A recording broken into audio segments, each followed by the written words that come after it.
What's up, guys? It's MB Boxing, and today I'm going to be predicting the outcome of Emanuel Navarrete versus Eduardo Baez, and this is going to be a 12-rounder for the WBO Featherweight World Championship, and this fight is going to be Saturday, August 20th, from the Pechanga Arena in San Diego, California, and this fight is going to be broadcasted on ESPN, ESPN Plus, or on the ESPN app.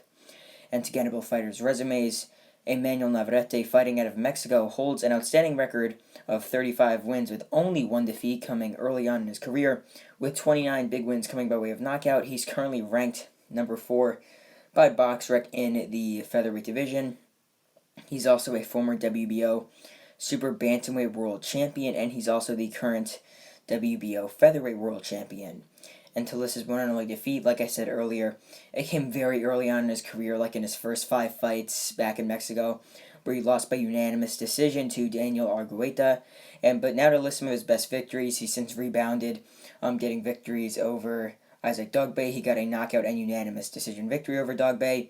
He knocked out Francisco de Vaca, knocked out Juan Miguel Elorde, knocked out Francisco Horta. He was able to stop Gio Santissima, get a unanimous decision victory over very crafty boxer Ruben Villa.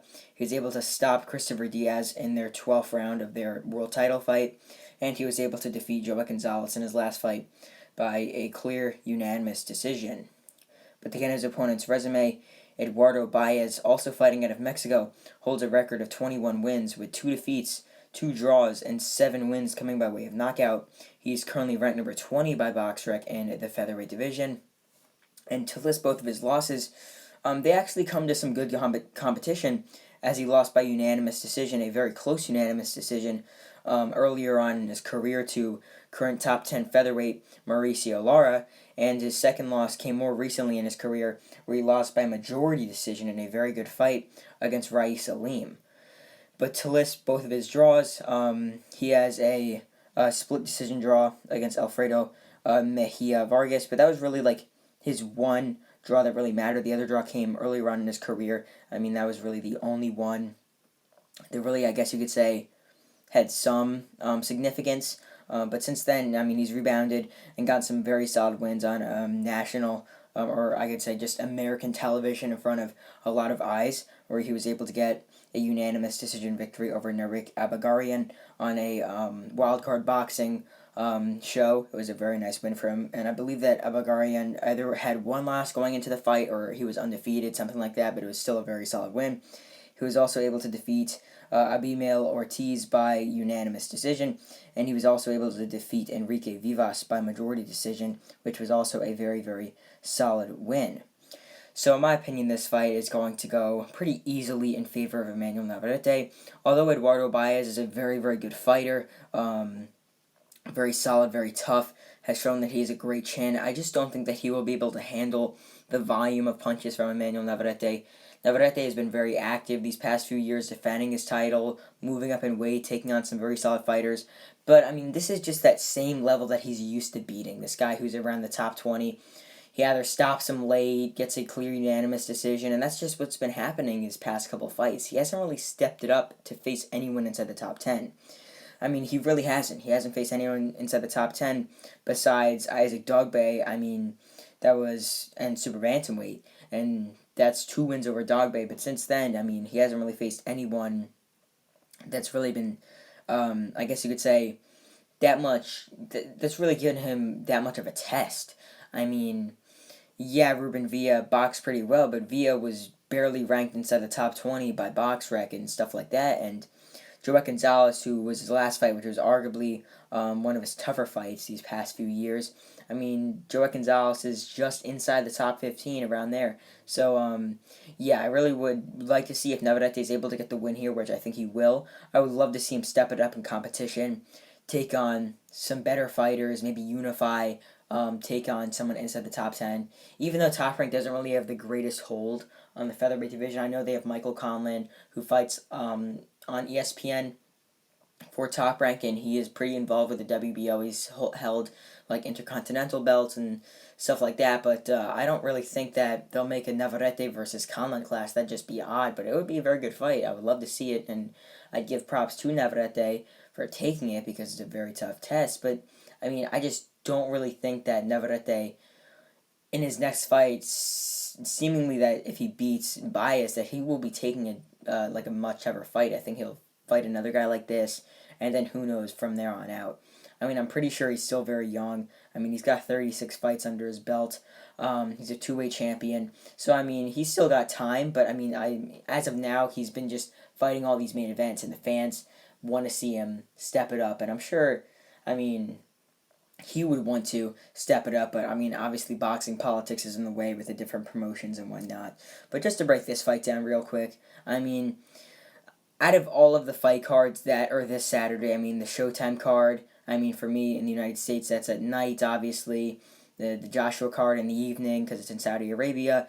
I mean, it's just a great day of fights. The Joshua card's stacked, the Showtime card's stacked with multiple title fights, and this card, I mean, it's not that great. Really, if I wasn't covering fights, I would probably not watch this fight card. I'm going to be 100% honest. It's not the biggest fight card. It's not the best main event. I mean, especially for what there is in other fights on this day, obviously this Saturday. I mean, it's not really that great of a fight. I'm just going to be 100% honest. Although I love watching Navarrete fight, I mean, it's just not up to par with the other fights. So but just to break it down, I obviously think that Navarrete is going to get the win here. He's top 5 in the featherweight division. I think he's primarily throughout this entire fight is going to walk down Eduardo Baez. Although Baez, he only has 7 knockouts in his 21 wins. Although he does actually come forward quite a bit and fight at mid-range, as opposed to like boxing, which you would much more likely see with a guy with such few knockouts. He's got a very good volume of his own punches. He punches a lot, throws a lot of punches, lands a lot of them. He's got a very good chin from what I've seen. He was able to take some big shots from Reyes Salim and make it pretty close and tight. But I just think that Navarrete, he's pretty lengthy, he's pretty tall for the weight class, or he's just got very long arms, actually. I'll just put it at that. He normally has a reach advantage over his opponents, is able to get his long uppercuts in there.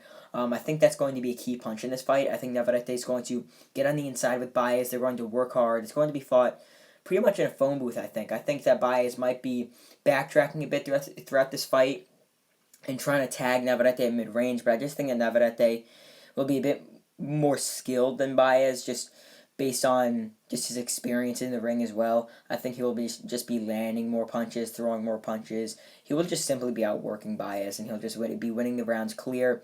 And I think that, let's say after 5 rounds, it could be 49-46 for Navarrete. Like, Baez might edge one round because he might just outwork Navarrete a little bit more. I really think this fight, since these two guys are like very rugged Mexican fighters who have that sort of heart in them, who have that style, that classic Mexican style, to come forward a bit and throw punches. I think this will be a very solid fight like that. I think it will just be based on who outworks who.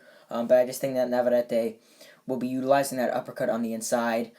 He will be landing that long uppercut he does possess. He will be just outworking Baez. And like I said, after 5 rounds, it could be 49-46 for Navarrete after 6, obviously. I think like after the first half of the fight, it could be somewhere around 59-55 for Navarrete, so like somewhere around there. I could see Baez edging like 1 round after 6. I just think that Navarrete, based on Baez's style, I just think that Navarrete will be just winning more rounds and just outworking him simply and just scoring points and scoring points. But yeah, in the second half of the fight, I think Navarrete will start to pick it up. I think he'll start to land more punches on Baez, start to break him down a bit. And I think that Baez will start to shell up and start to get hit more. And I think that at this point in the fight, like in the second half, I just think that Baez won't be able to take the punches that much. Or I'm not saying that he'll go down or anything. I'm just saying that he'll just start to get it broken down. He'll get started to get hit to the body more. He'll get started to get hit with more combinations from Navarrete. I just think that he'll get just bombarded with shots in the second half of the fight, and I just don't think that he will be able to handle it. And I think that the referee will probably step in and stop the fight somewhere around the 8th through the 12th round. Like, I think it will be a late stoppage for Navarrete. I just think that in the latter half of the fight, or in the second half of the fight, in the later rounds, I just think that Navarrete will just start to pick it up more Baez's offense would die down, and I think that Navarrete will get the job done, getting most likely like a standing stoppage kind of victory, like something like that. But it'll nonetheless count as a knockout in his resume.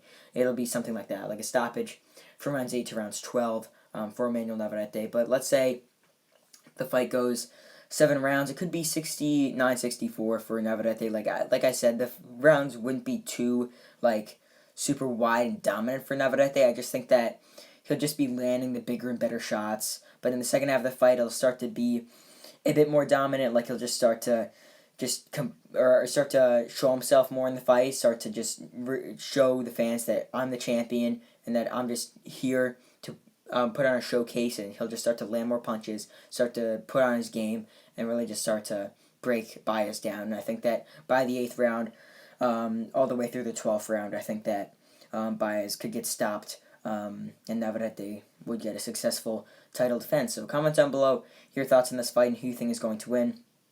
And what do you think could be next for either fighter, depending on who you think will win. So overall, I believe that Emanuel Navarrete will successfully defend his WBO Featherweight World title, as I think he will get a stoppage victory over Eduardo Baez from round 8 to round 12. And yeah, that's really it. I'm MB Boxing. Thanks for watching, and I'll see you guys later.